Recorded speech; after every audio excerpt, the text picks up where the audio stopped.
Calling the Consumer Protection and Commerce Committee hearing to order. Today is Wednesday, March 24th at 2 p.m. in room 329. First off, I'd just like to thank Chair Johansson for the opportunity to oversee and chair half of today's agenda for our CPC committee hearing. And before we get started, just want to thank everyone for being present today in the hearing and just a couple of reminders. So if you're joining us for the first time, welcome. And also just want to remind everyone to please keep their mics muted until called upon to testify. We also have a 2-minute time limit. So if you go over the 2 minutes, we will kindly remind you to please wrap up your testimony. And then also as a reminder, just for everyone to show the aloha spirit as we are all sharing our thoughts and opinions on the various bills that we are hearing in today's agenda. So we will get started on today's agenda. The first item on our agenda for our hearing is SB 839 relating to childlike sex dolls. This measure establishes the felony offense of importation, sale, or possession of a childlike sex doll.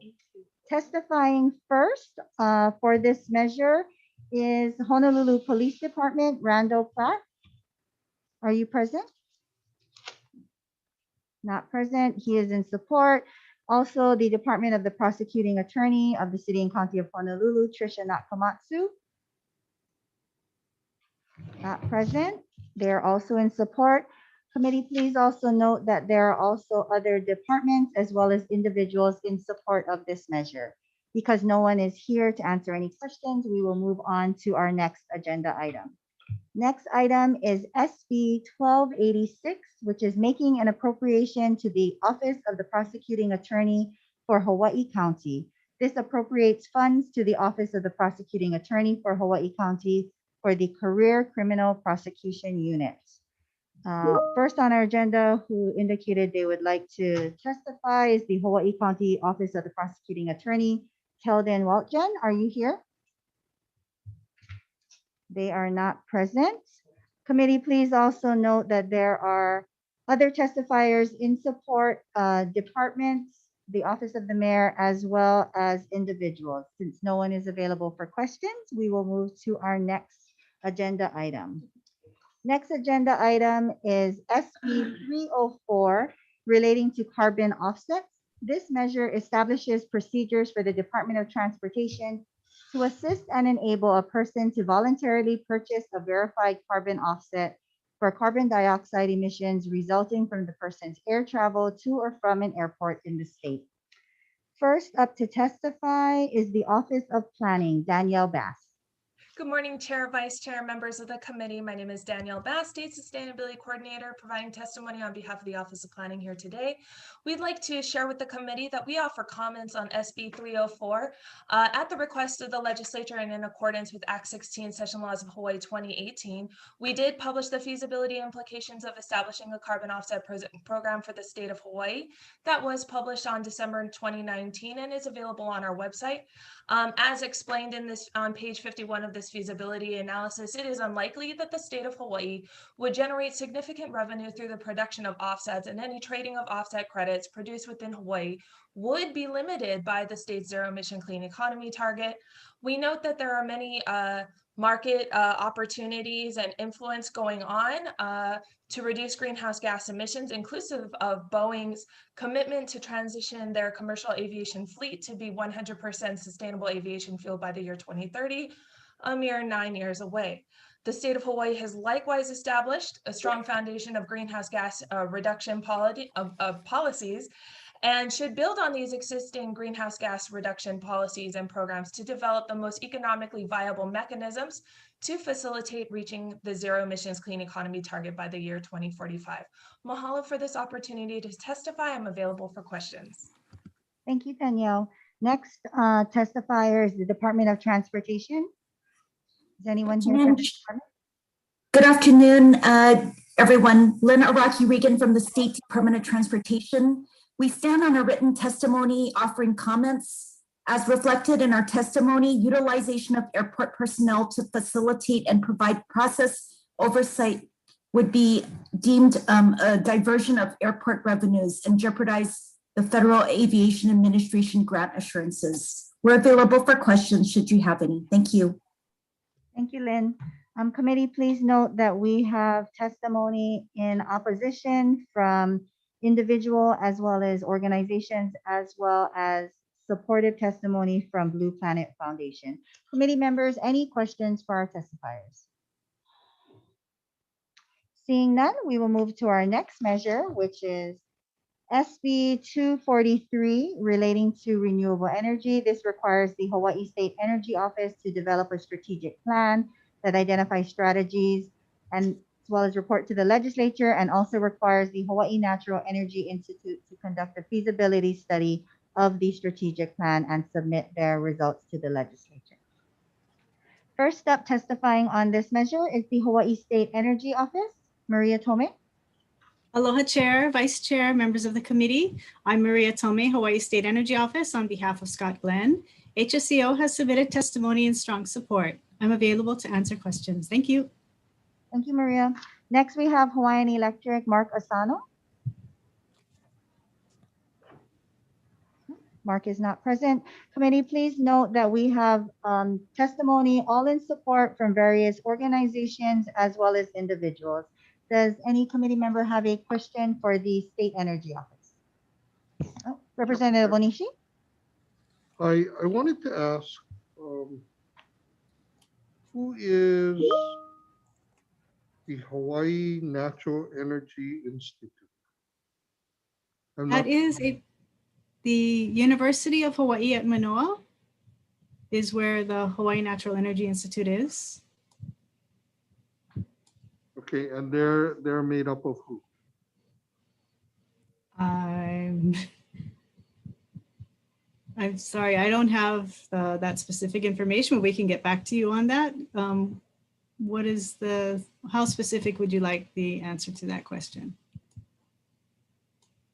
Well, I mean, they're going to conduct a feasibility study of the plan. Yes. What's their expertise? What's their background? Yes, they have researchers in a variety of disciplines and other experts. I can get you the list from their website if that would be sufficient. Well, I guess if we're going to pass this, we should know who they are and what their capabilities and expertise are. So, I don't know. Okay, thank you. Thank you, Representative. Any other questions?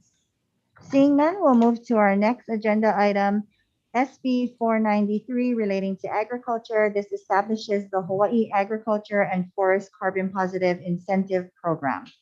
First up to testify, we have the Department of Taxation. Good afternoon, Vice Chair, Chair, members. Josh Michaels on behalf of the Director of Tax. We'll stand on our written testimony offering comments. Thank you, Josh. Next, we have the Hawaii Green Infrastructure Authority. Good afternoon, Vice Chair, Chair, and members of the committee. Gwen Yamamura-Lau, the Hawaii Green Infrastructure Authority, stands on our written testimony in support. Thank you. Thank you, Gwen. Next, we have DLNR.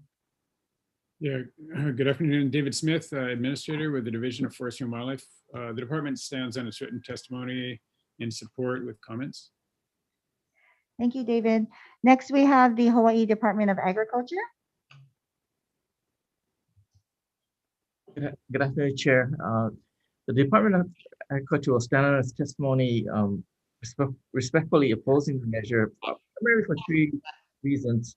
One is that the measure assigns responsibilities that are not within our wheelhouse. We don't have the expertise, and we would need substantial assistance in that. The second point being that we really think since the program is going to be voluntary, that the intended users or farmers and ranchers should be surveyed and vetted to gauge what the demand is going to be to ascertain I guess how much participation there would be. And then the last point being primarily that we rely on the barrel tax for all of our discretionary and unexpected response functions, and we are concerned about tapping into that source of funding. Thank you. Thank you, Morris. Next, we have the Office of Planning. Aloha Chair, Vice Chair, members of the committee. Let's see. The Office of Planning offers comments on this measure. We agree with the Department of Agriculture, where we respectfully oppose the recent amendment in the HD1 found in Section 5 of the bill, which deletes the 15 cents tax on the barrel to be deposited into the Agricultural Development Food Security Special Fund. We agree with the Department of Agriculture that this fund and its existing financing is extremely necessary to develop Hawaii's local agricultural industry and food security. Additionally, in reference to the actual program of this bill, the Hawaii Agricultural Forest Carbon Positive Incentive Program, the Office of Planning finds this initiative and proposed program to have similar intentions to the existing greenhouse gas sequestration task force, which is also attached to the Office of Planning. For that reason, we do offer some friendly amendments to this committee found in our written testimony. By adding the Office of Planning to these sections of the proposed program, OP can more effectively provide the proposed program with information received from the Greenhouse Gas Sequestration Task Force on carbon positive activities. Mahalo for this opportunity to testify. Thank you, Danielle. Next, we have Tax Foundation of Hawaii. Thank you, Vice Chair, Chair members. Tom Yamachika from the Tax Foundation of Hawaii. We have submitted written comments. I just wanted to highlight that our primary concern is with the special fund. We do note that State Auditor's Report number 21-04 analyzed the proposed special fund and found that it did not meet the criteria set forth in statute for special and revolving funds. For that reason, we're concerned. I'd be happy to answer any questions. Thank you, Tom. Committee, those are all the individuals who have indicated they would like to offer testimony. Please note that we also have testimony with comments and support from departments and organizations as well as individuals. Committee members, any questions? No. Seeing no questions, we will move on to our next measure, SB 932, relating to the Department of Business, Economic Development and Tourism.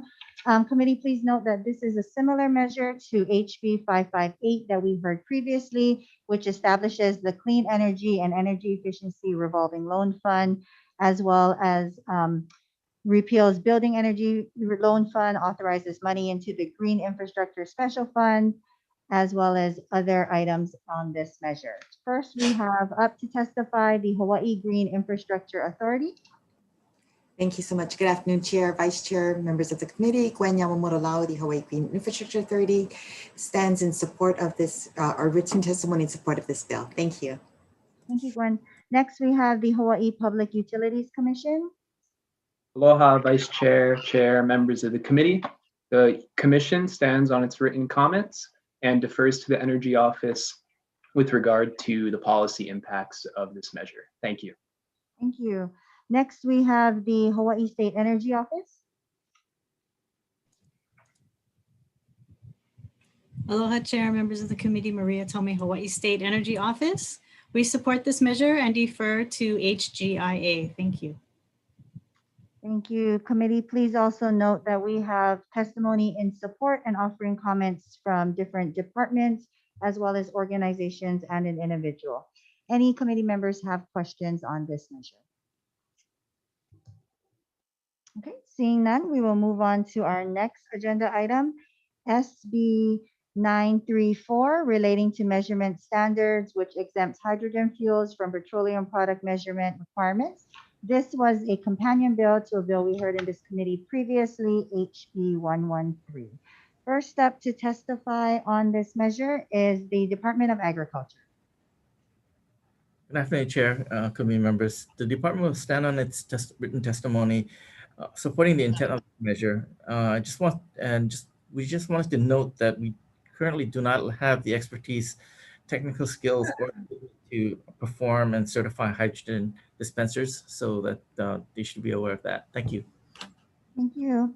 Next, we have the Hawaii State Energy Office. Aloha. We also support this measure and we defer to the Department of Agriculture. Thank you. Okay, thank you. Next, we have Servco Pacific. Good afternoon and aloha. Thor Tomo from Servco Pacific. We stand on our written testimony in support. We also respectfully request the defective start date be corrected. Thank you very much. Thank you.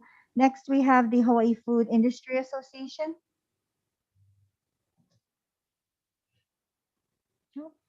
Lauren or Alexis? Not here. Committee, please note that we also have supportive testimony provided by various organizations. Committee members, any questions for the testifiers? Seeing none, we will move to our next agenda item, SB 766, relating to motor carrier penalties, which allows a penalty of up to $5,000 for the fourth or subsequent violation of the motor carrier law within 1 calendar year. First up to testify on this measure, we have the Hawaii Public Utilities Commission. Aloha, Vice Chair, Chair, members of the committee. Michael Chapman on behalf of the PUC. The Commission stands on its written testimony in support of this measure. Thank you. Thank you, Michael. Please note, committee, that we also have supportive testimony proffered by an organization as well as an individual.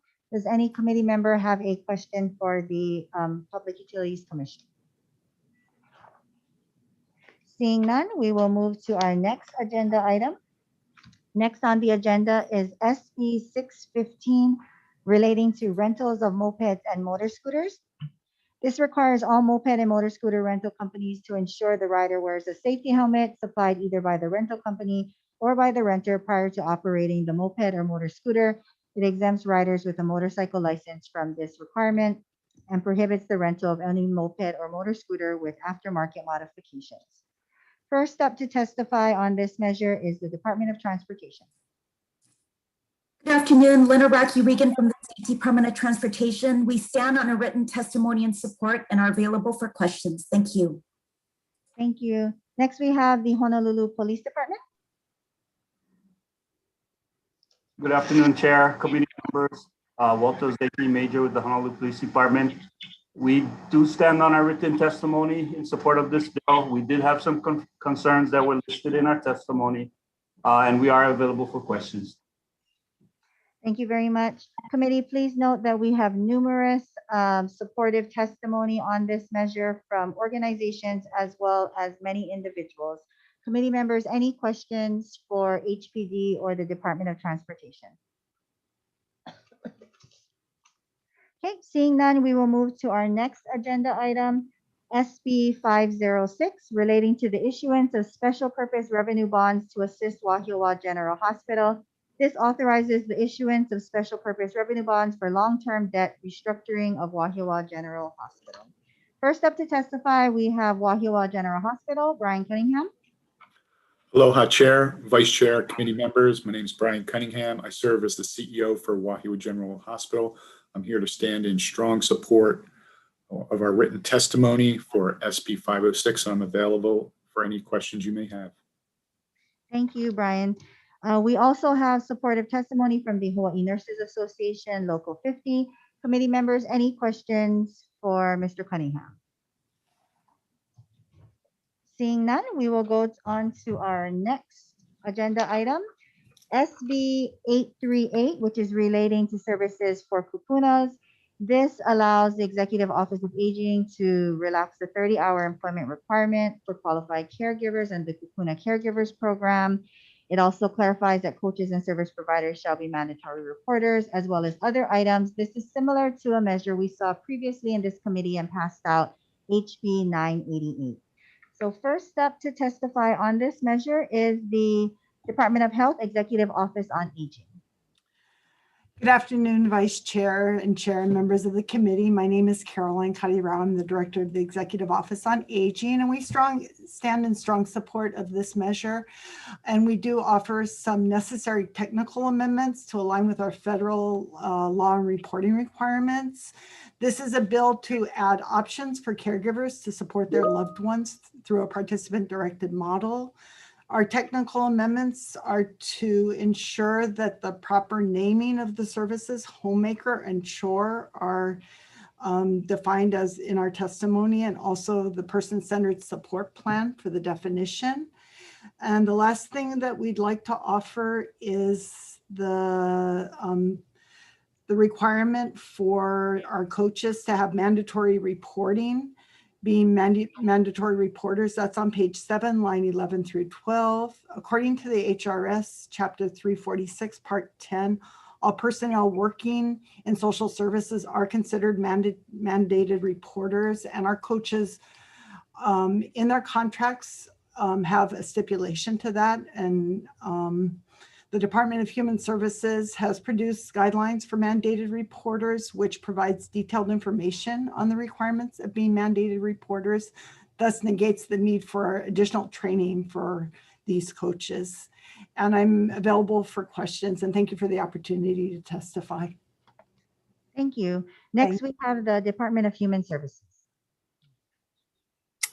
Good afternoon, Vice Chair, Chair, and committee members. Lisa Amador, Adult Protective and Community Services Branch Administrator. DHS stands on our written testimony in support, and we defer to the Executive Office on Aging. I'm available for any questions as needed. Thank you.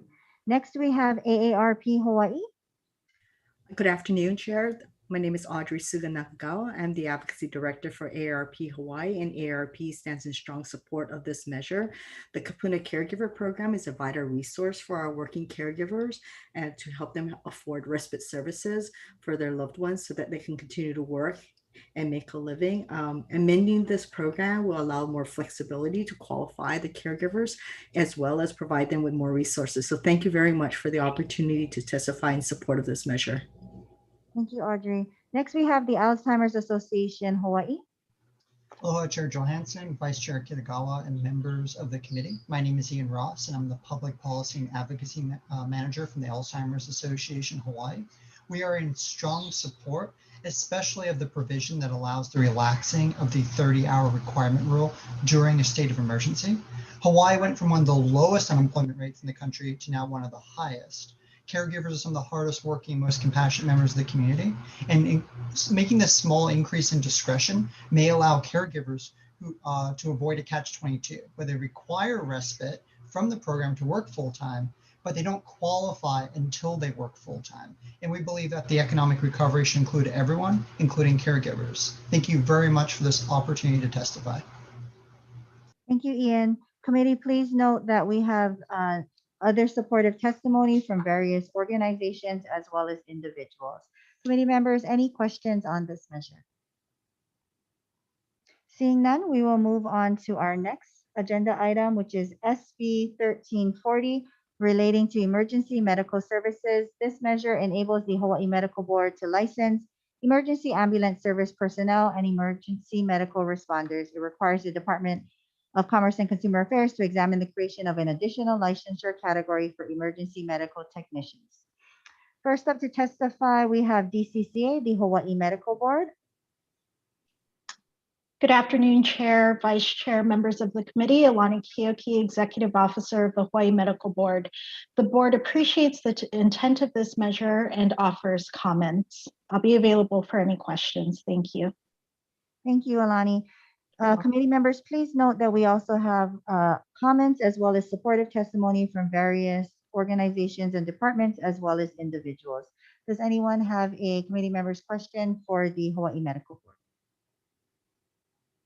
Seeing none, we will go on to our next agenda item, SB 82, relating to government operation and policy. This requires each new member of a board or commission to participate in an orientation and training session with the head of the department with jurisdiction of that member's board or commission or their designee. First up to testify on this measure is DCCA. Good afternoon, Vice Chair, Chair, members of the committee. Kat Awakuni Kalon on behalf of DCCA. The department stands on our written testimony, appreciating the intent and offering some comments. I'd be happy to answer any questions that you may have. Thank you for the opportunity. Thank you, Director. Next, we have the Department of Human Services.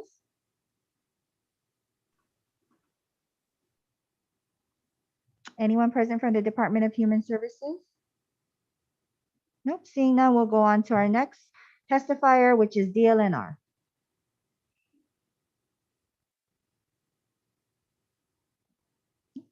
DLNR not present. Okay, Department of Accounting and General Services. Good afternoon, Vice Chair, Chair, and members of the committee. Kurt Otaguro, State Comptroller. Department of Accounting and General Services stands on its written testimony and appreciates the intent of SB 82. We do offer some comments, one specifically the Hawaii Revised Statutes, specifically Section 26.-35A8 restricts the department heads from supervising or controlling boards or commissions in the exercise of its functions and duties and powers. So we just want to remind the committee to look at that statute as we proceed forward. We'll be happy to answer any questions that you may have. Thank you. Thank you, Director. I'd like to go back to DLNR if someone is present now to testify. Hi, sorry about that. My camera is, maybe it's working. The Department of Land, who are you for the Department of Land and Natural Resources? The department stands on its testimony with comments, and I'll be available for questions. Thank you very much. Committee, please note that we also have comments from the Hawaii Employer Union Health Benefits Trust Fund. Committee members, any questions for those who testify? Okay, seeing none, we will go on to our next agenda item, which is SB 947 relating to Broadband and Digital Equity Office. This establishes the Hawaii Broadband and Digital Equity Office within the Department of Business, Economic Development, and Tourism. First up to testify on this measure is DBED.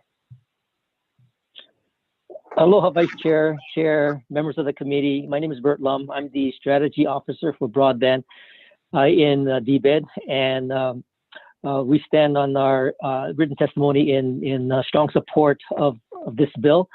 You know, as we have all recognized with the COVID pandemic, the reliance on broadband for everyone is critical. And it's not only critical for us to function in our modern society, but it is critical for Hawaii in terms of the digital economy going into the future. So we feel strongly that the Broadband Digital Equity Office would be very important in terms of marshaling that function into the future. Thank you, and I'll be available for any questions. Thank you, Bert. Next, we have the Department of Education. Aloha, Chair, committee members. Brooke Connor, the CIO for the Department of Education, speaking on behalf of Dr. Christina Kishimoto. We will stand on our written testimony in support of this measure. We are, of course, available for questions. Thank you for the opportunity. Thank you, Brooke. Next, we have the Department of Transportation. Good afternoon, Vice Chair, members. Lena Araki-Wiegand from the State Department of Transportation. We stand on a written testimony in support. Thank you. Thank you, Lynn. And next we have AARP Hawaii. Good afternoon, Audrey Suga Nakagawa from AARP Hawaii. We stand in strong support of this particular measure. We know that the pandemic has really amplified the need for dependability on access, and for seniors, this is very critical for, especially since they're relying on telehealth and also for social connectivity. So we really support measures that will broaden the access to all of our community members. Thank you. Thank you, Audrey. Committee members, please note that we have testimony also offering comments, as well as numerous supportive testimony from various departments, organizations, and an individual. Committee members, any questions for those who testified? Okay, seeing none, we'll move on to our next measure. And I'll turn it back over to Chair Johansson. Okay, thanks for the fantastic job to our Vice Chair for doing half of the agenda today. Next off, we have SB 714. This is relating to publicity rights. This clarifies the right of publicity. The right of publicity includes the rights of individuals who died prior to the enactment of our Hawaii Publicity Rights Act, and it would apply retroactively. On this measure, we have the Screen Actors Guild, Marisha Palmer-Elmore, in support. Hi, good afternoon, Chair and members of the committee. This is Marisha Palmer-Elmore with the Screen Actors Guild and American Federation of Television and Radio Artists, and we stand in support of our testimony. I'm also available for any questions. Thank you. We also have Eric Kiave testifying in his individual capacity in support.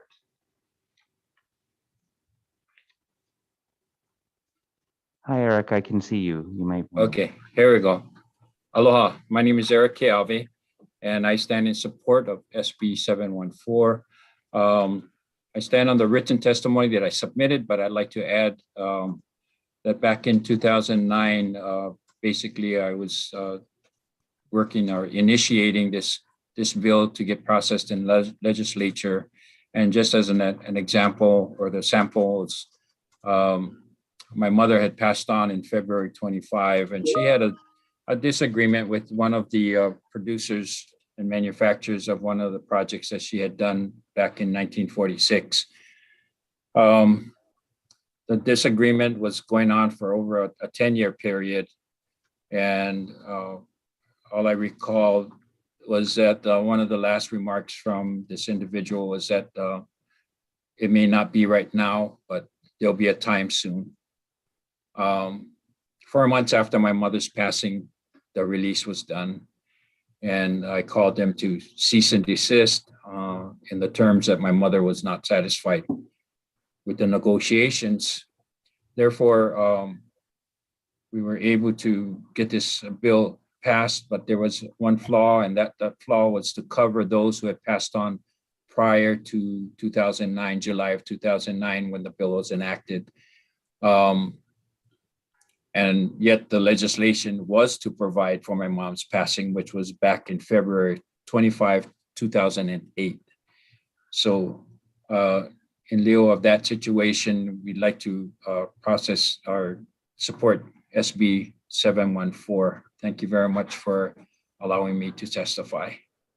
Thank you, and thank you for your continued work on this issue. Members, please also note that we have supportive individual testimony proffered as well. Members, any questions on SB 714? Okay, seeing none, then we'll move on to our next agenda item, SB 263. This is relating to economic development. This transfers oversight of the Made in Hawaii program as it relates to the manufactured products to the Department of Business and Economic Development and Tourism. It places the Grown in Hawaii with Aloha program under the management of the Department of Agriculture. It transfers ownership of the Made in Hawaii with Aloha trademark from DOA to DBED, and it appropriates funds for DBED and the effectuation of this program. First off, we have the Department of Business and Economic Development comments. Dennis Ling. Aloha Chair, Vice Chair, committee members, Dennis Ling on behalf of DBED Director Mike McCartney. DBED stands in its written testimony offering comments, and I'll be able to answer questions later. And thank you for this opportunity to testify. Thank you. We also have the Hawaii Department of Agriculture offering comments. Good afternoon, Chair, committee members. Morris Ata on behalf of the Department of Agriculture. The Department of Agriculture will stand on this testimony, but would like to highlight certain concerns that we have. We believe that the measure could benefit from clarification and some amendments that we offer for purposes of clarity. There's confusion regarding what sort of products that this program will cover with the creation of this new Grown in Hawaii program to replace the Made in Hawaii program that's being transferred to DBED. And we're also concerned about the possible impact and overlap that the new Grown in Hawaii program may have on our existing Seal of Quality program. And so we have some friendly amendments that we would suggest if this measure is to move forward. Thank you. Thank you. Members, please also note that we have supportive testimony proffered by organizations and agencies on SB 263. Members, any questions on SB 263? Yeah, sure. Representative Onishi. Mr. Ling, how is the Made in Hawaii with Aloha trademark being managed now? Or who manages it? It is managed by the Department of Agriculture. Okay. So what would be the cost associated with moving this or the Made in Hawaii program to you guys, to DBED? Well, there would be no cost in moving it over. It would be in doing some of the promotional aspects of it that would cost. We would need to, because the Department of Agriculture has not received any funding from the promotional or marketing of this Made in Hawaii with Aloha trademark. And I think that's one of the things that are very much necessary in order to get this going. So do you have a budget proposal? We have a budget proposal in our testimony of 150,000. I know you have a budget amount, but what's the expenditure proposal? That's not really a budget. Yeah, well, in the budget items, we look at perhaps getting a public relations firms to help us to get more people to participate in this endeavor by signing them up. Also converting our website into the Made in Hawaii with Aloha website, and also public relations for public service announcements to generate more interest in this. So who manages and solicits people to participate on your website? We do. Our website though is Buy Hawaii, Give Aloha is the tagline. And we promote this because we are precluded from using the Made in Hawaii with Aloha. Well, now you're going to be given that. So why couldn't you use that on the same platform? There may be some difficulty in using it because of the requirements of Made in Hawaii with Aloha that all products have to be 51% made in Hawaii. Our website is it's a platform that lists websites of Made in Hawaii products, but their website may not entirely consist of Made in Hawaii with products. Yeah, but you could also create a separate page, which would be. Yes, we could, yes. And that would cost some funding. That what? And that would cost some funding. Right now, our Made in Hawaii, our Buy Hawaii, Give Aloha also is costing some monies for us to do. But DBED funds that. Yes, DBED funds that. Okay. Okay, thank you. Thank you, Chair. Thank you, Representative. Members, any additional questions on SB 263? Okay, seeing no further questions, then we'll move on to our next agenda item. SB 32, this is relating to infrastructure. This requires public utilities to consider the disruption to transportation as a criterion in planning ongoing and future maintenance and new installation. On SB 32, we have our singular testifier indicating that they'd be present, the Department of Transportation and support. Good afternoon, Lena Rocky Regan from the Department of Transportation. The DOT supports, as reflected in our testimony, we stand on our written testimony supporting the intent. Wanted to just add that as reflected in our testimony, the administrative rules, Title 19, Subtitle 4, Chapter 105 does provide the policies, procedures, and regulations of DOT for utility work within state roadways and rights of way. Thank you. Thank you. Members, please also note that we have additional testimony proffered by organizations offering comments. Members, any questions for the Department of Transportation on SB 32? Chair. Representative Onishi. Department of Transportation. So, I mean, in essence, what you're telling us is you folks already have rules and regulations regarding utility work on state highways. Am I correct? Yes, yes, Representative Onishi. Okay, so is this bill necessary for you guys?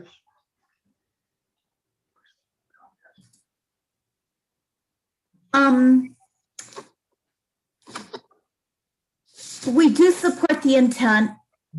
At this point, in terms of whether it's necessary, I don't believe so.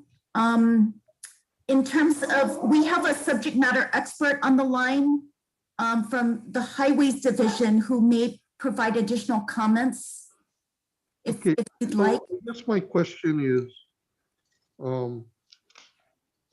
in order for a utility to do work on a state highway, they have to get permission or permit from you folks. Am I correct? Yes, that's correct. There's a permitting process that we go through with the utilities and the various other folks that do work within our right of way. Yeah, so this puts some onus on the public utility to go through that process. I mean, it's sort of redundant, right? They have to do it anyway. Yes, there is a review process that they have to go through if they're going to be doing any kind of work in our right of way. Okay, thank you. Appreciate that. You're welcome. Thank you, Representative. Members, any additional questions on SB 32? Okay, seeing none, then we'll move on to our next agenda item, SB 324. This is relating to the practice of medicine. It clarifies the definition of the practice of medicine to provide uniformity of practice for both medical physicians and osteopathic physicians. On SB 324, we have Alani Kyogi from Nihoe Medical Board, DCCA, in support. Good afternoon, Chair. I'm sorry. The board stands on its written testimony and support. Thank you. Thank you. We also have Jonathan Ching with Kaiser Permanente in support. Chair Jonathan Ching for Kaiser Permanente. We will also stand on our testimony and support. Thank you. Thank you, members. Hey, how's it going? Somebody can mute. Members, please note we also have supportive testimony proffered by RICO at DCCA as well on this measure. Members, any questions on SB 324? Okay, seeing no questions, then we'll move on to our next agenda item, SB 663. This is relating to the solemn covenant of the states to award prizes for curing diseases. It requires Department of Health to establish a task force to study the feasibility of entering into the solemn covenant of the states to award prizes for curing diseases. On SB 663, we have no testifier present, but please note that we do have supportive testimony proffered by an organization on this measure. As there's no one to ask questions to, we'll move on to our next agenda item, SB 1285. This is relating to medical facilities, and it would require the Hawaii Health Systems Corporation Hospital in a county with an area greater than 4,000 square miles that serves Compacted-Free Association benefit recipients to establish diversity including and inclusion training for all staff and hire interpreters and community healthcare workers as necessary to bridge the language and cultural divide within the community. It requires HHSC to provide oversight and enforcement and requires HHSC to provide a report to the legislature. On SB 1285, we have Hawaii Health Systems Corporation, Dr. Linda Rosen. In opposition? Dr. Rosen, are you there? Hawaii Health Systems Corporation? SB 1285.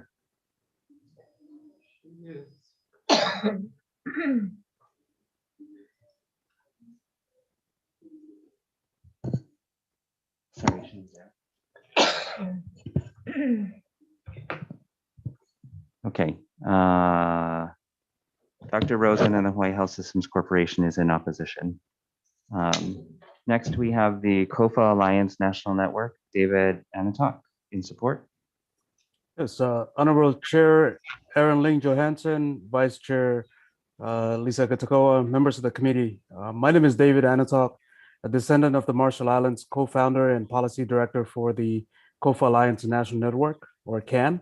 CAN is a national nonprofit organization dedicated to advocate for social and economic justice with and for communities from Micronesia, Marshall Islands, and Palau. These are the three Pacific Island nations who have a unique treaty with the United States of America known as the Compact of Free Association, or COFA. In December of 2020, my wife Lucinda and I met in person with Senator Drew Kanua and his wonderful staff for the first time at Kahu Hospital and Clinic on how COVID-19 has impacted the community. While we recognize the many good efforts of those in the medical field, we need this legislation to strengthen the specific need to provide quality in language and in community work to combat the current pandemic and prevent any future health crisis events for all communities, especially an equal opportunity for the underserved and underrepresented COFA Islanders. Even with the recent COFA Medicaid restoration, which allows expanded Medicaid to COFA Islanders, due to language barriers and cultural differences, many individuals and families still do not have health insurance today and do not understand how to navigate these challenges on their own. With the Senate Bill 1285 as amended, we thank you very much again for allowing the space to be heard today and to provide testimony. Happy to answer any questions you or the committee members might have in support of 1285. Thank you. Thank you, David. We also have Neil Palafox in his individual capacity in support. Thank you, Chair Johansson, Vice Chair Kitagawa, and committee members. Thank you for hearing this important bill. My name is Neil Palafox, faculty member at the John A. Burns School of Medicine and part of 4 state COVID response teams. The COVID-19 pandemic has highlighted the vulnerabilities of all of Hawaii's Pacific Islander ethnic communities. These communities have suffered unnecessarily a heavy and unequal burden of COVID-19. According to Hawaii's Department of Health, the Pacific Islander population makes up 4% of Hawaii's population, but carried 26% of all of COVID-19 cases for Hawaii, and is over twice as likely to be hospitalized and die compared to other ethnic populations in Hawaii. The Pacific Islander populations have suffered unnecessarily. The reason for their suffering and solutions which could have prevented this level of suffering have been known and described by Hawaii's health systems and institutions for more than 20 years. This bill is introduced, as you mentioned, to mitigate discriminatory behavior towards Pacific Islanders and to develop a sustainable community health workers with linguistic and cultural knowledge to effectively facilitate access. The data of the pandemic is revealing the current state healthcare institutions are not effective to address institutional discrimination, and the current communications and translation strategies are not effective. An institutional response of we already have language access readiness and diversity training in place is not responsive to the reality and experience of all the Pacific Islander communities. Addressing the COVID-19 pandemic now and in the future is not only health institution and State Department of Health response. It is essential, is a concept that the solution is societal, community, and government policy. There is an opportunity currently because Medicaid has been restored, but also because of the rescue funding from the federal government. So this cannot be ignored any longer. We must address it. And this will just happen over and over again unless we take a hard, committed stance now. Thank you very much, Chair, Vice Chair, and committee members. Thank you. And one last time, Dr. Rosen, we can see you on your screen, Hawaii Health Systems Corporation. Okay, I guess not. Again, HHSC is in opposition. Members, please note that that's the extent of our present testifiers indicating that they would testify virtually. We also have. I'm sorry, can you hear me now? Oh, yes.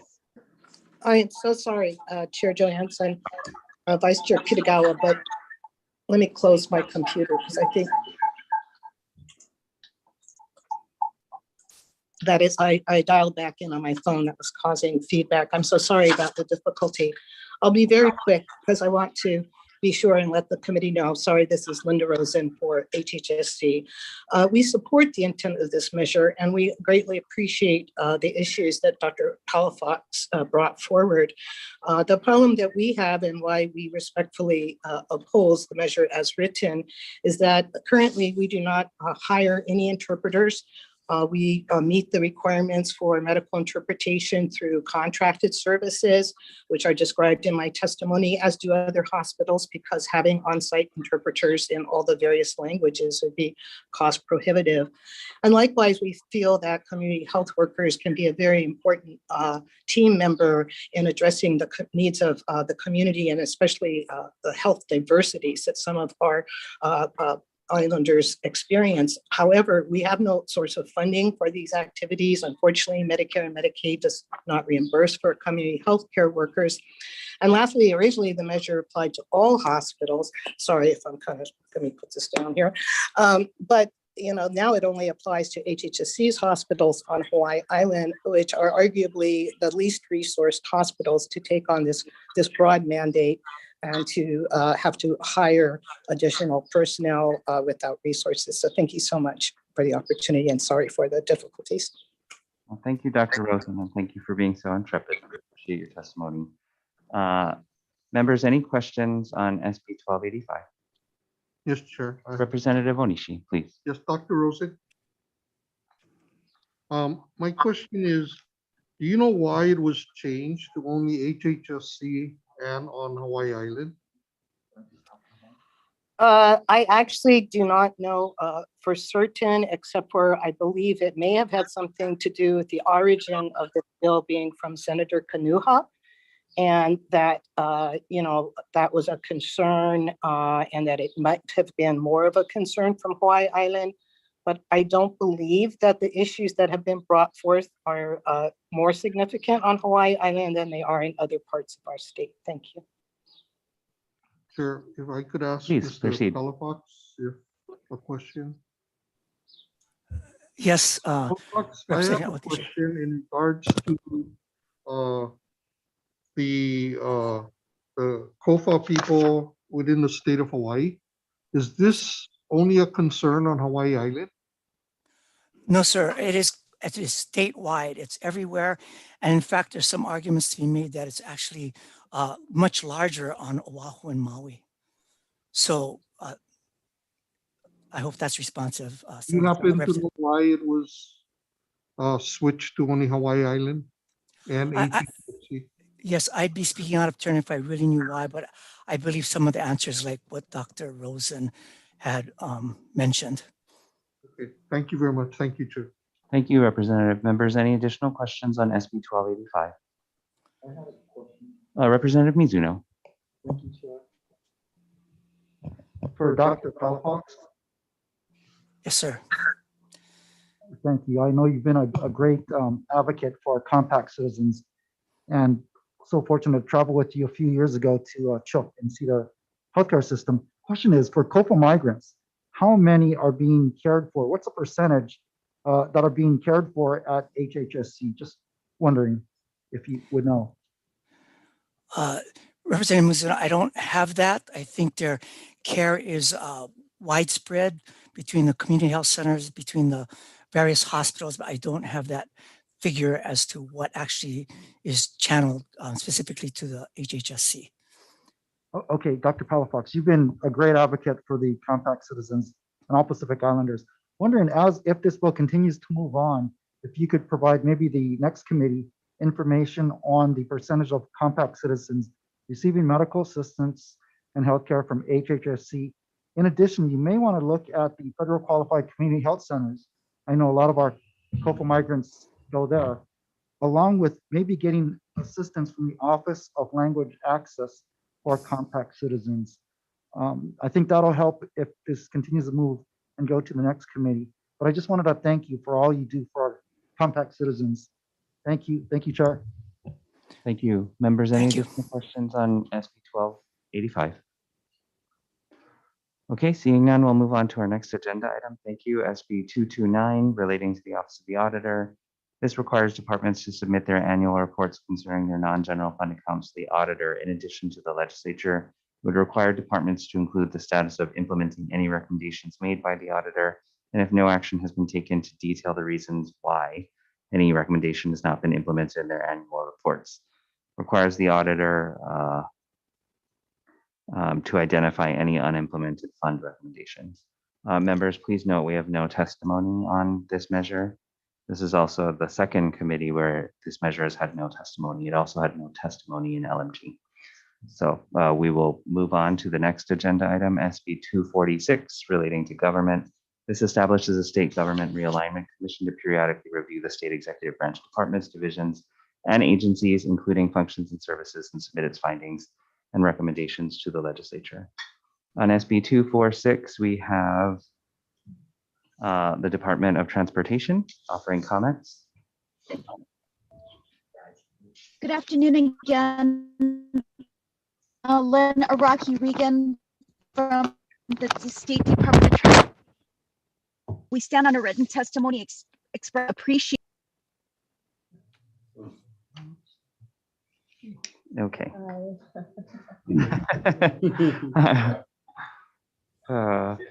Next, we have the Department of Accounting and General Services offering comments. And Chair, Vice Chair, committee members, the Bureau, State Comptroller, Department stands on the testimony and appreciate it. We did offer some comments and a few concerns. I'm happy to answer any questions that you may have. Thank you. Okay, thank you, members. That's the extent of our present testifiers indicating they'd be virtually testifying. Please also note we have comments provided by Department of Budget and Finance on this measure as well. Members, any questions on SB 246? Okay, seeing none, we'll move on to our next agenda item then. SB 385 relating to the Uniform Trust Code. This enacts the 2018 Uniform Trust Code. It repeals the Uniform Trustees Powers Act, the Uniform Prudent Investor Act, and laws regarding trust administration under the Uniform Probate Code.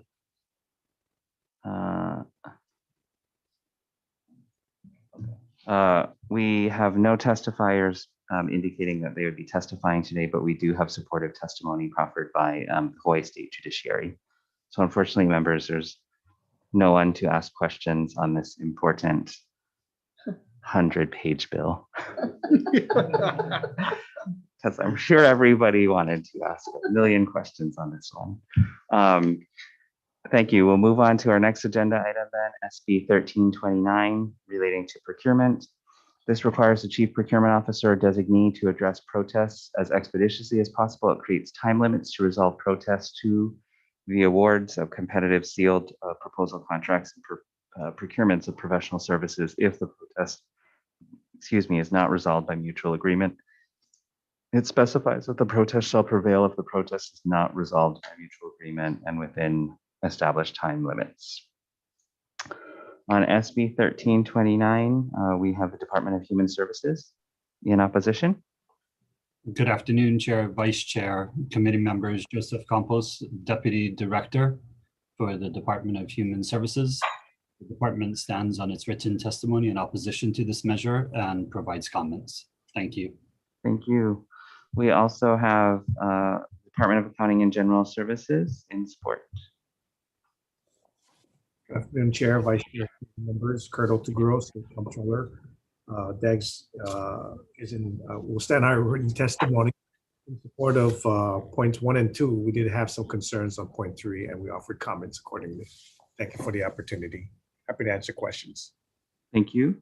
We also have the Attorney General's office offering comments.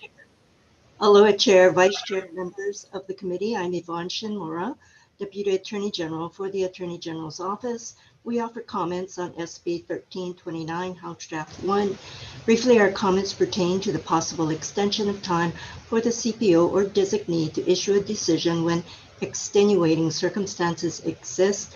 We suggest that more statutory guidance be provided as to who makes the determination that such extenuating circumstances exist, the length of any extension, and what constitutes extenuating circumstances. The inclusion of additional provisions in the statute may avoid or reduce future potential litigation over an extension of time allowable to the state as contemplated by this amendment. We also refer to our written testimony. Thank you for the opportunity to testify, and I am available for questions. Thank you. We also have the State Procurement Office offering comments. Good afternoon, Chair, Vice Chair, members of the committee. Bonnie Karakoi for the State Procurement Office. We stand on our written testimony in appreciation for the intent of the bill, offering comments. Thank you. Thank you. We also have the Department of Transportation, maybe, in support. Good afternoon, Chair, Vice Chair, members. Lynn Araki Regan for the State Department of Transportation. We stand on a written testimony supporting the intent and providing comments. Thank you. Thank you. Many of our agencies get intrepid points today for being willing to make it work. We also have the Associated Builders and Contractors Hawaii Chapter, Malcolm Barkars Jr. Good afternoon, Chair, Vice Chair, members of the committee. Malcolm Barkars, Associated Builders and Contractors, stand on our written testimony supporting the intent. We prefer the Senate draft one version of the bill. We're concerned that the HD1 waters down the bill. And we also echo the concerns by the Attorney General in their testimony as well. Thank you. Thank you. Members, please note that in addition to these present testifiers, we also have supportive testimony from the Department of Education. Members, any questions on SB 1329? Okay, seeing none, then we'll move on to our next agenda item, SB 974. This is relating to consumer protection, similar to our HB 1192, which moved out of this committee and passed the House. This would provide for a new viable installment-based small dollar loan transaction, in addition to standing up licensure requirements, various regulatory structures, all toward sorry,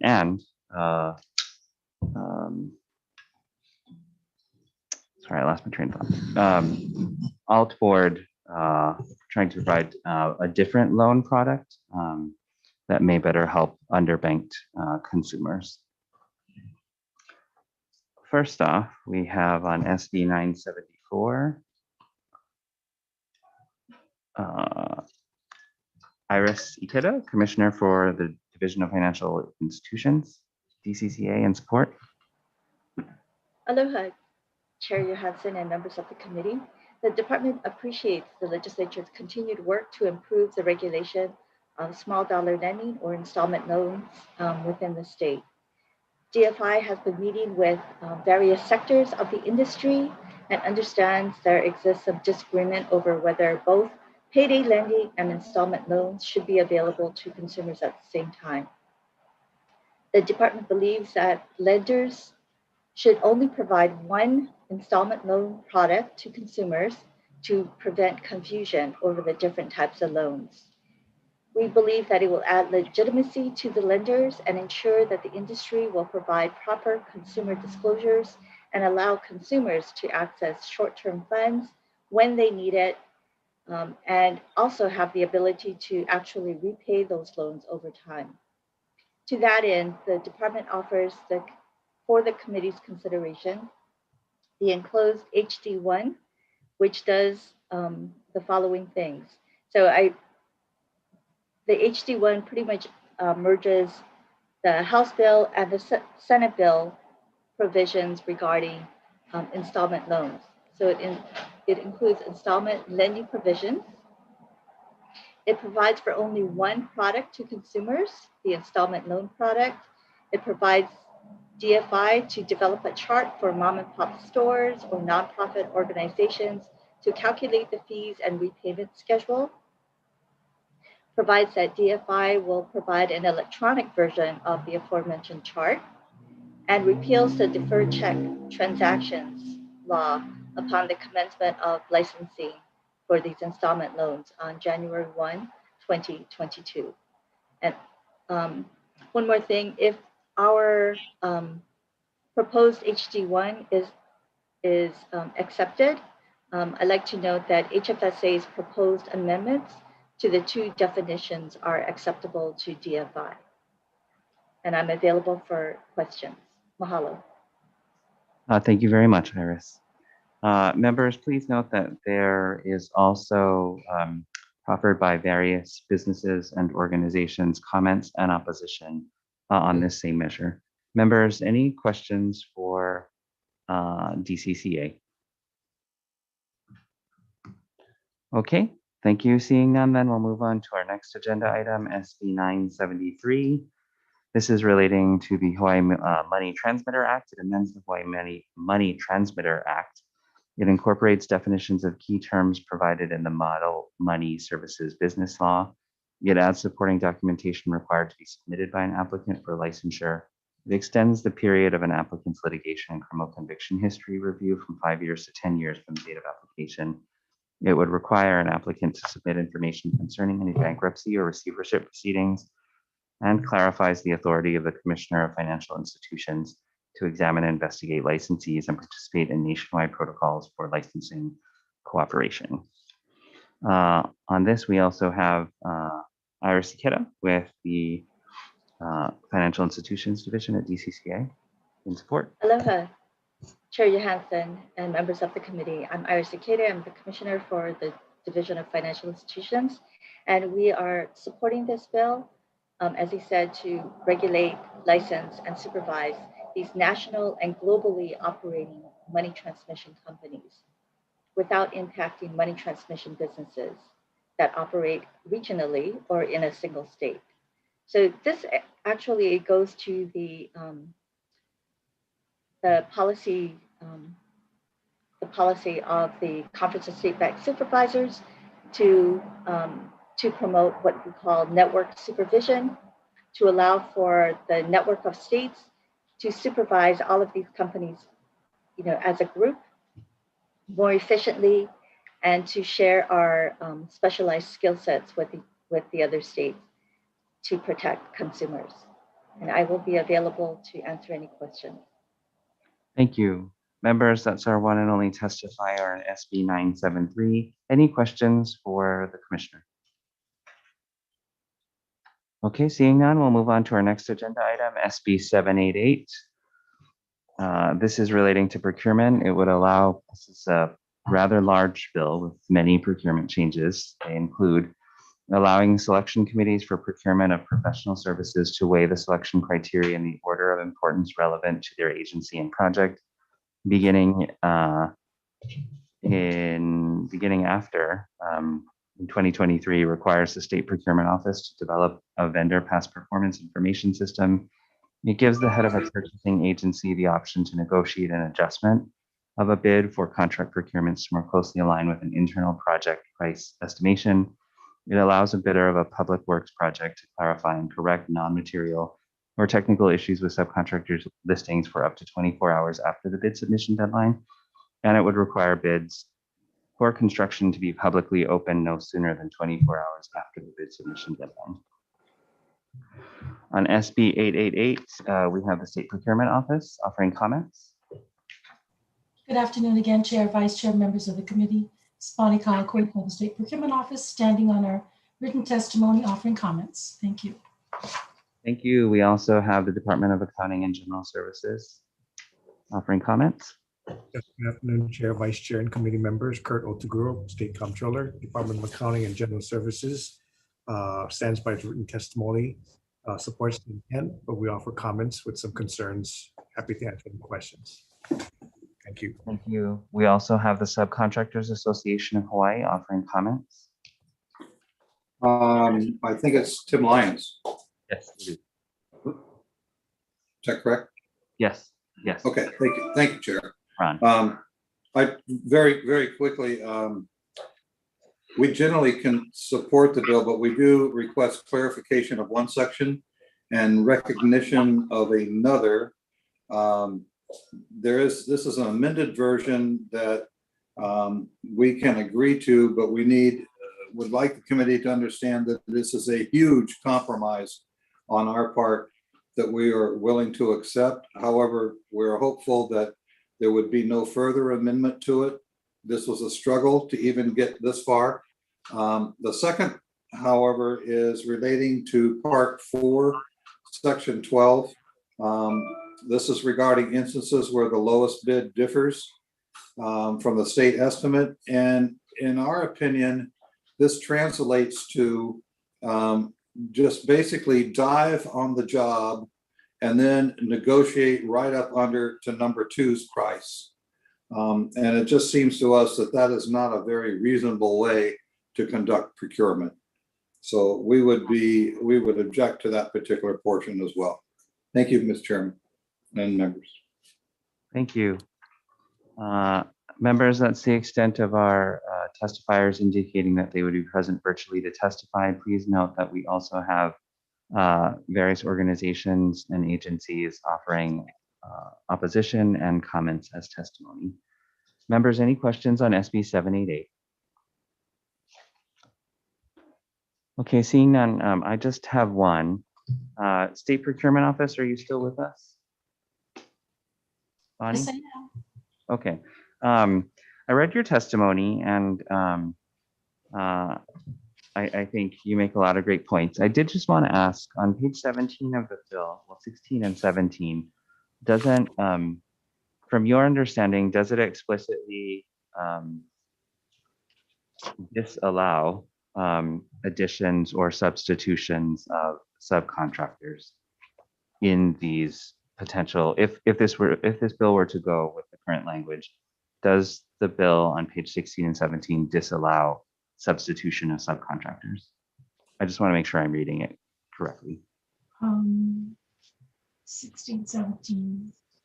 I don't think it's clear in the bill, and that's why we offer comments that we would want to have clear definitions of non-material and technical. Okay. Okay. Thank you. Members, any other questions on SB 788? Okay, seeing none, we'll move on to our last agenda item, SB 1035. Also a procurement bill. Relating to procurement, this establishes and appropriates monies from the State Procurement Automation System Special Fund to fund the project management of a procurement automation system. It allows the State Procurement Administrator to set procedures for final decisions on investigations of procurement policy and compliance. It authorizes the State Procurement Administrator to assess and collect administrative fees pursuant to Chapter 91 and to cover the costs of the procurement automation system. On SB 1035, State Procurement Office, in support. Yes, good afternoon again. Chairs, vice chairs, members of the committee, Bonnie Kalakoi. For the State Procurement Office, we stand in strong support of this bill. We do have one concern in section 3, page 6, lines 8 to 10, that was included to admin fees pursuant to 91 to cover the procurement automation costs. We oppose to that particular language. We would like it to be deleted. Thank you. Thank you. We also, again, have Tim Lyons with the Subcontractors Association of Hawaii offering comments. Thank you, Mr. Chairman. The Subcontractors Association is not totally opposed to the concept of this. We are just asking for additional details. The bill does not say how the fee is to be assessed, who it's to be assessed upon, how it's assessed, or what the amount of the fee is. The standing committee report of the prior committee notes that it would be less than 1%, but the bill does not say that, nor anything, does not appear to be any other parameter as to what that would be. And I think that's why Chapter 91 was added into there, so there would be some input from the paying community. Thank you, Mr. Chairman. Thank you very much, Tim. Members, that's the extent of our present testifiers on this measure. We also have comments proffered on SB 1035. Members, any questions on SB 1035? Okay, seeing none, then we'll recess for decision making. Recess.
Reconvening the Committee on Consumer Protection and Commerce.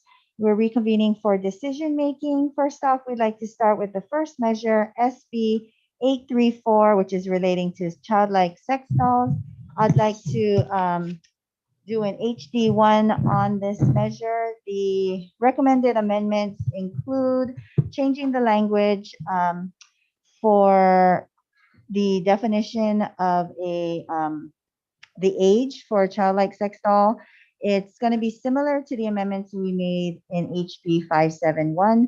So it will state resemble a person below the age of 18 rather than below the age of puberty.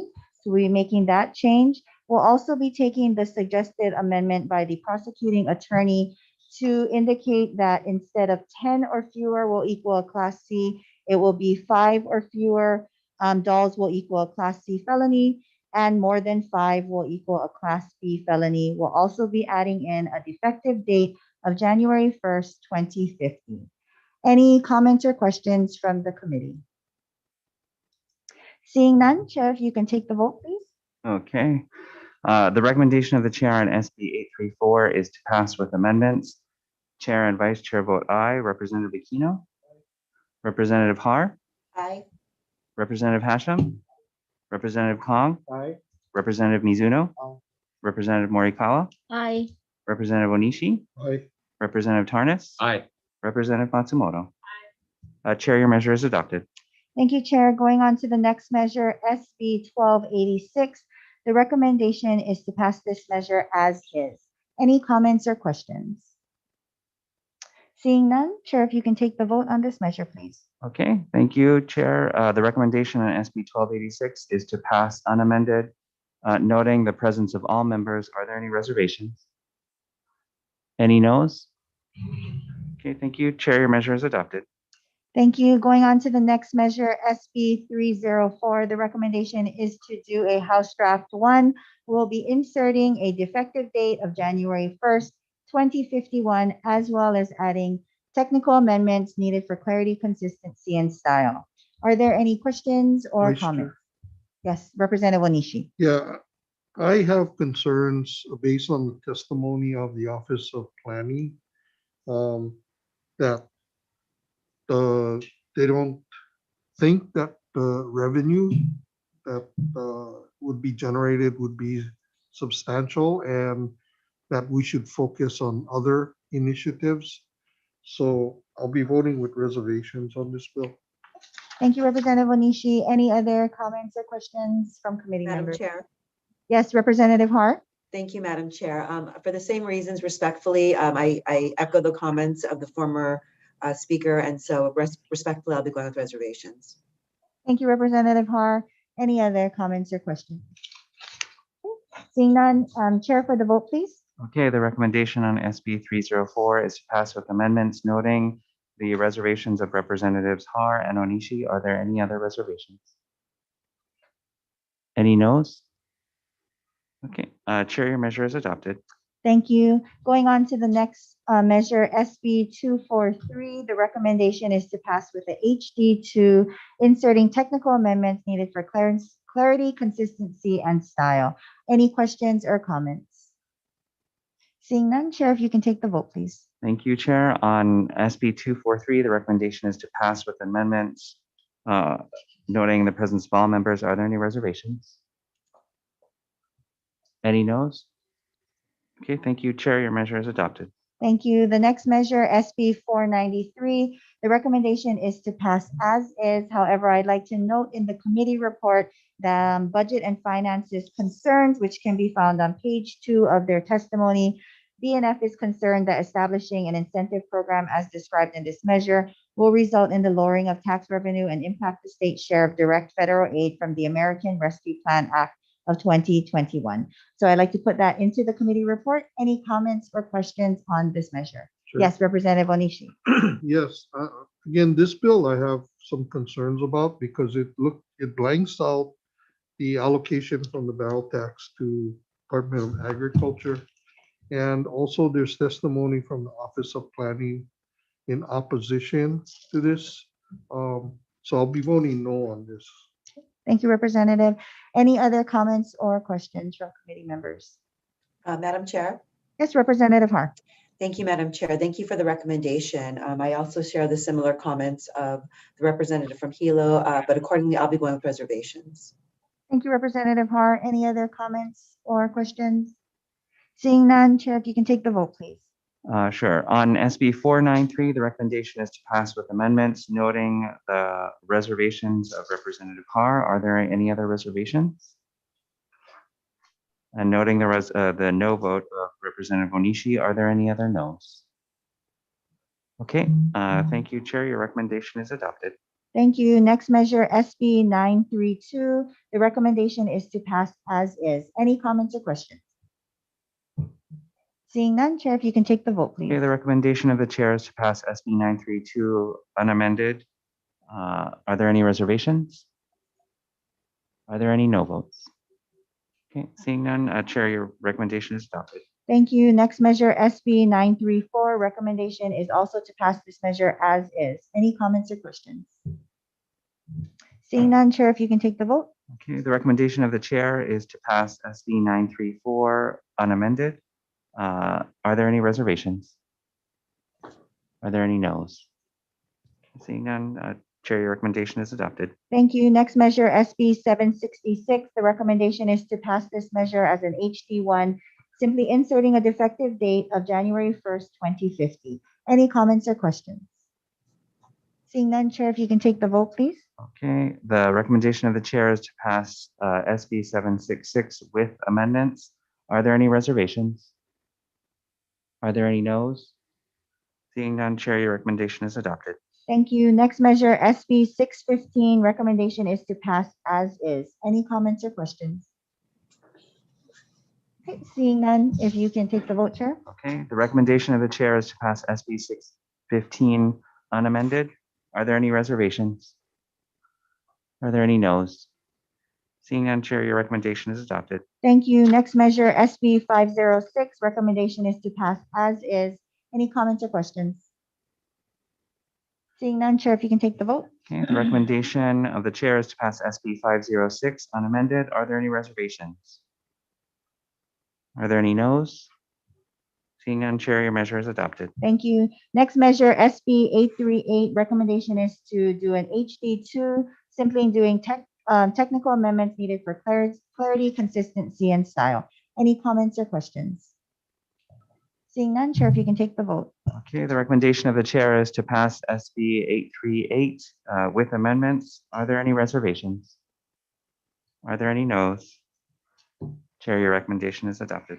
Thank you. Next measure, SB 1340. Recommendation is to do an HD2. We will be looking at or taking DCCA's Hawaii Medical Board's recommendation and request to add positions in order to do the licensing. And so with prior concurrence and approval from the finance chair, we will be inserting a blank number of FTEs to help DCCA due to licensure for this measure. We will also be doing technical amendments needed for clarity, consistency, and style.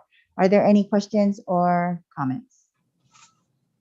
Seeing none, Chair, if you can take the vote, please. Okay, thank you. The recommendation of the chair is to pass SB 1340 with amendments. Are there any reservations? Are there any no's? Okay, Chair, your recommendation is adopted. Thank you. Next measure, SB 82. We'll be doing an HD2. We will be taking DCCA's suggested language, which can be found on page 2. They suggest that on page 2, line 8 through 12, we provide more clarity and consistency, and making it easier to understand what the language is. So their suggested information or phrase would be the mission, role, responsibility, laws, programs, and procedures relevant to the work of the board or commission. So we'll be inserting that language. We'll be also noting in the committee report their request to make sure that there is online and on-demand training and that they would be able to use that where feasible. So we'll be inserting that into the committee report. Are there any comments or questions? Seeing none, Chair, if you can take the vote, please. Okay, the recommendation of the chair is to pass SB 82 with amendments. Are there any reservations? Any no's? Okay, Chair, your recommendation is adopted. Thank you. Next, SB 947, the recommendation is to pass with an HD1. We will be defecting the date January 1st, 2050, as well as doing technical amendments needed for clarity, consistency, and style. Are there any comments or questions? Seeing none, Chair, if you can take the vote, please. Okay, thank you. The chair's recommendation is to pass SB 947 with amendments. Are there any reservations? Any noes? Chair, your recommendation is adopted. Thank you, and I'd now like to turn over the voting over to Chair Johansson. Okay.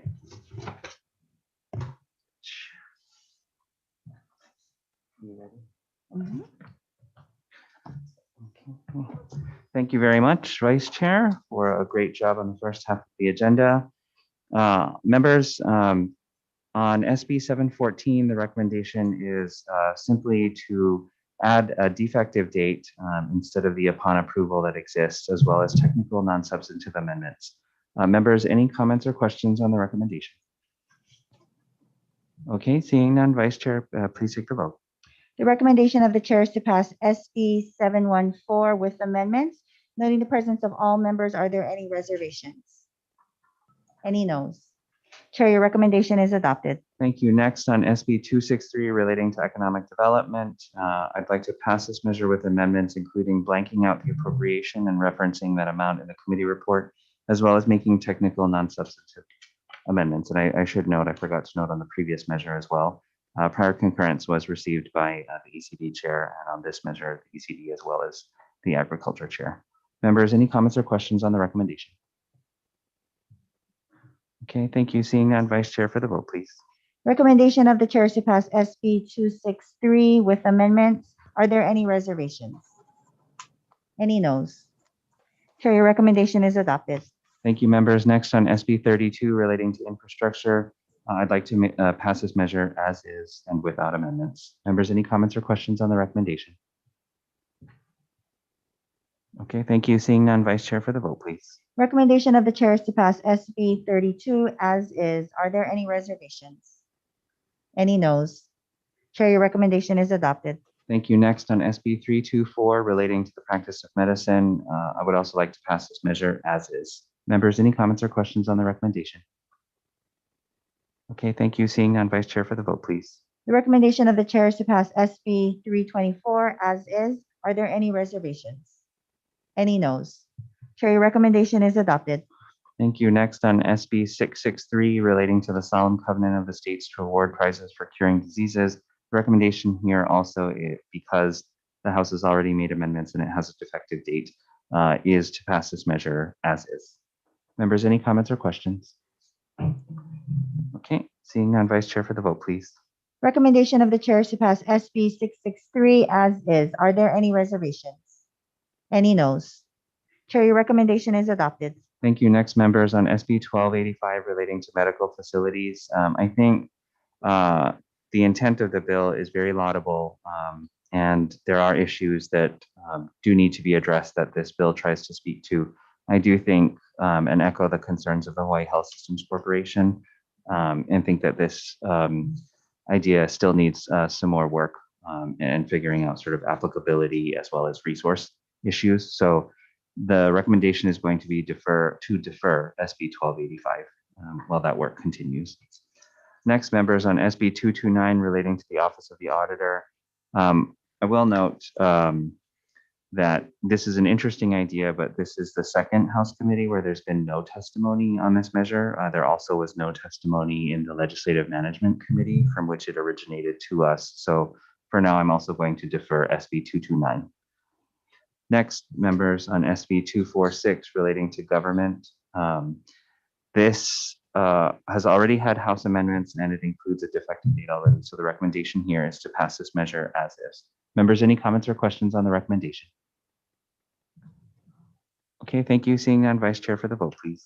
Recommendation of the chair is to pass SB 246 as is. Are there any reservations? Any noes? Chair, your recommendation is adopted. Thank you. Next, on SB 385 relating to the Uniform Trust Code. With the prior concurrence of the Judiciary and Hawaiian Affairs Chair, I'd like to insert a defective date of January 1, 2050, just to ensure further discussion with the House on this measure. Members, any comments or questions on the recommendation? Okay, seeing none, Vice Chair for the vote, please. Recommendation of the chair is to pass SB 385 with amendments. Are there any reservations? Any noes? Chair, your recommendation is adopted. Thank you. Next on SB 1329 relating to procurement, I'd like to make the following amendments with the prior concurrence of the government reform chair. On this, members, I'd like to blank out the number of days for further discussion, but I will note that it was 75 days in the committee report. I do also want to adopt Dags's amendments as it relates to the competitive sealed bids and professional services, those references to make sure that there's consistency throughout the bill. Members, any comments or questions on the recommendation on SB 1329? Okay, seeing none, Vice Chair for the vote, please. Recommendation of the chair is to pass SB 1329 with amendments. Are there any reservations? Any noes? Chair, your recommendation is adopted.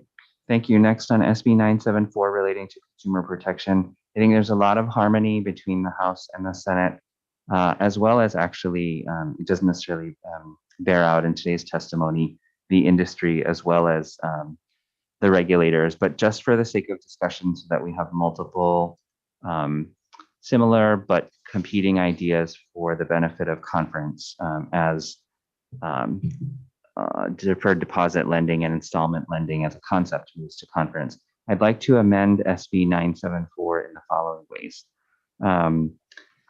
I'd like to reinstate the deferred deposits that this bill would repeal, but I would also like to subject them to licensure similar to the registration process that is outlined in the proposed HB 1192 HD1 draft, that proposed HD1 that we heard back in February. I do note that the Division of Financial Institutions feels that they can only do one licensure and can't do two products, which is why I would like to then retain the installment-based content, which is the bulk of this bill. I'd like to retain that, but give it an effective date 2 years from now so that DFI is not having to do two competing products, but I want to ensure, just for idea and discussion's sake, that we might allow the mom and pops who cannot convert to an installment loan right away, which would be required under this present iteration of SB 974, some time to be able to work up to that. I think the prospective 2-year effective date for the new installment product also shows Hawaii's commitment to reform and to the industry so that they can start to adapt with time, and it gives DFI more time. And then after the 2-year effective date of the installment product, I think the legislature should then reevaluate whether or not deferred deposits should be completely repealed and all folded into this installment loan product, as well as making various technical and non-substantive amendments. Members, any comments or questions on the recommendation? Okay, thank you for your indulgence. Vice Chair for the vote, please. Recommendation of the chair is to pass SB 974 with amendments. Any reservations? Any noes? Chair, your recommendation is adopted. Thank you. Next on SB 973, with the prior concurrence of the ECD chair, I would like to insert a defective date of January 1, 2050 in this measure. Members, any comments or questions on the recommendation? Okay, thank you. Seeing none, Vice Chair for the vote, please. The recommendation of the chair is to pass SB 973 with amendments. Are there any reservations? Any noes? Chair, your recommendation is adopted. Next on SB 788 relating to procurement. In this, I would like to make several amendments, all with the prior concurrence of the GVR chair. On SB 788, I would like to delete any references and/or inclusion of content related to negotiation. I think, while a novel idea, that presents a lot of problematic, it just presents a lot of potential issues and problems. I also would like to restore some of the original language on page 17 lines 4 through 6 that's been deleted and changed. So we'll restore that to status quo.